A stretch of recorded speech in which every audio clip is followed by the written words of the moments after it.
Hey guys, welcome to Mike It Yourself. Uh, Today's video is just a quick intro on my next project for the Harley Davidson Fat Boy. I'm going to use a car alarm system with passive keyless entry to control whether or not my bike has power or doesn't have power to the ignition system to prevent theft and to provide convenience for myself. So let me explain what that means.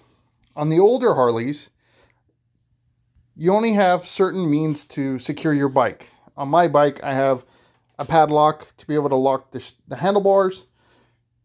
I have a disc lock to prevent rolling. And then the native security for Harley is the ignition lock, right? So you put a key in here, you twist it, that unlocks it. You can pull the key out. You can switch it on and off all day long. If you walk away from this thing and it's unlocked, and you don't have any other security on this bike, you essentially can start it up and ride off with it, right?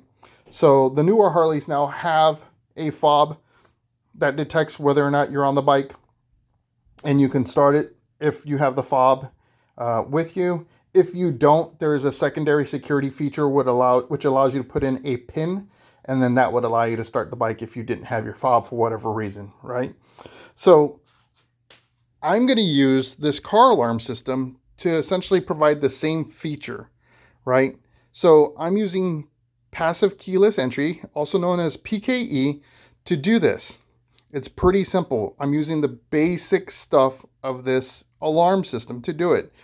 On the main harness, I'm using the positive and negative. And on the secondary harness, I'm just using the lock and unlock features for the alarm system. So the alarm system has some antennas that are used to detect how close you are with this fob. So it says, according to the instructions, it's like 2 meters. So if you get away from the alarm system or the antenna's range further out than 2 meters, then for 3 seconds, the alarm system will lock itself, right? So it'll send a pulse, an electronic pulse, to tell the doors, hey, you should lock to secure yourself. And when you get within 2 meters, it will unlock. Well, I'm going to use that lock and unlock signal to apply or remove power to the motorcycle. And the way I want to show that is I've got this little voltage tester, right? So it's hooked up to the wire here to show that when I get close, the system automatically unlocks itself, or in my case, it would apply power to the bike as soon as I get within range. So I'm going to try to take a step back. It's pretty close here in the garage, so it's hard to do. But you should hear the lock click when I get far enough.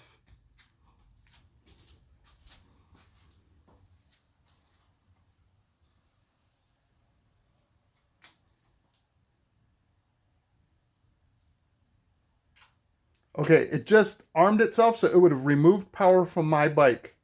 Now I'm going to walk towards it, and you'll see that little stick light up really quick to show you that the key fob is within proximity of those antennas.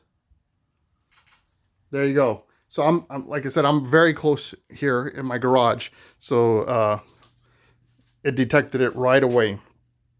Okay.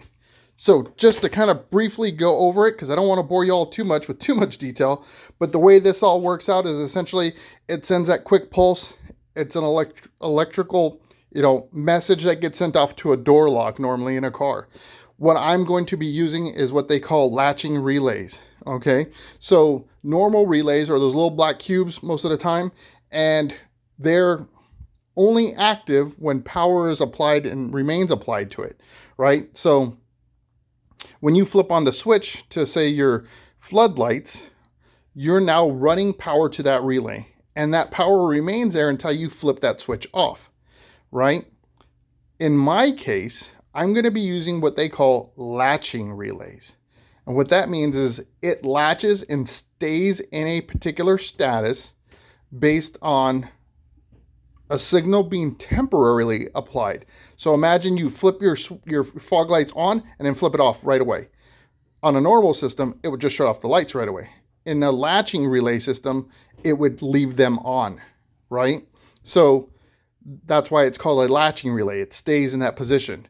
So I'm going to get a latching relay, and actually I have to use two, and there's a unit where it's like 2-in-1 kind of thing, where when I walk up to it, it sends that quick signal, and it latches itself into the I'm on status. That allows for the power to flow through the ignition system of the bike. When I walk away from it, that second pulse, which is the locking pulse, and that would have come from this green wire. If it was hooked up, you would have seen the light up then. When that gets sent, it delatches that relay, and that would cut the power off.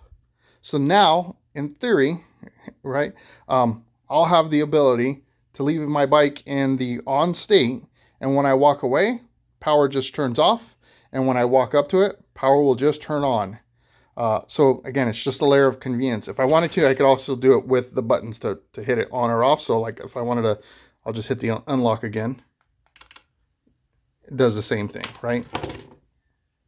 I'm not going to be adding in any of this junk. Like, I don't care about the push to start. I don't need that. I've already got push to start. Every bike's got it for the most part. So I just need one part, and that is the latching relay to come. They were back order, so I'm just waiting for that to show up first week of August. And I'll get cracking on a video showing you the installation of it. The other thing is just kind of speaking to this product here. I don't know anything about these guys. There are essentially 5 or 6 different vendors selling the exact same product. You may see some little differences. Maybe the plastic casing is just a tad different, or the key fobs. Almost all of the fobs look like this. There was one that was a little bit different. So I kind of went with not necessarily the cheapest, but the least cost, and was looking through the 3-star reviews from Amazon, because there are people that manipulate the reviews within Amazon for better sales. So I tend to look at the 3 stars because you kind of get the reality there, right? And reviewing that, this had decent information on it.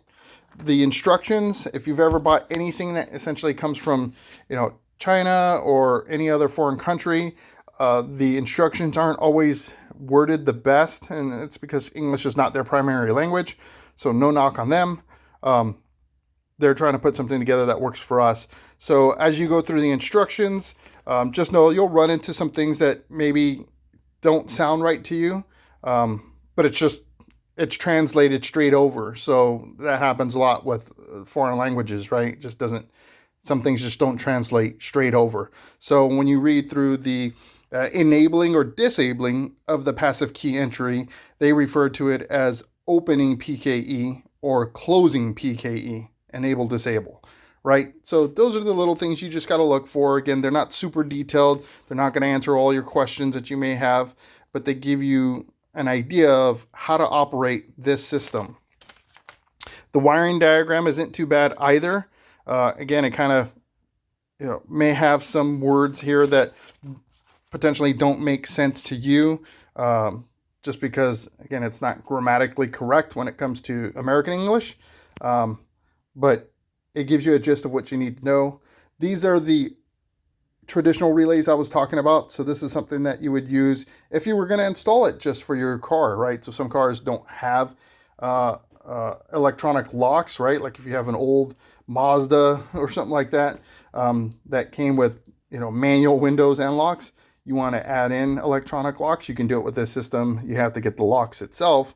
It's just a little piston that comes in and out, but you could add that in. So again, pretty simple system, relatively cheap. I think I paid $40 for it. Another $12, I think, for the relay. So once that gets in, I'll be able to do the installation, and I'll show you guys all how it works. So if things work as I expect them to, this is going to be super cool, very convenient, and add an additional layer of security for my bike, right?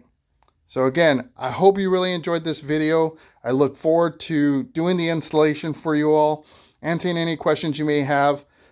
Please take the time to like, subscribe, and if you do have questions, leave them in the comments below. I look into those to see if I can answer. I don't know all the answers to everything, so if I don't know, I'm just going to tell you I don't know. A lot of things are already available on YouTube, so I may refer you to another YouTuber's video just because they do a better job of explaining it, or I just don't know. But I found it and it kind of makes sense to me, so I'll shoot it on your way. And then some stuff is truly just Mike's winging it. We'll find out if it works or not. Alrighty, take care everybody. Have a great one and see you on the next video.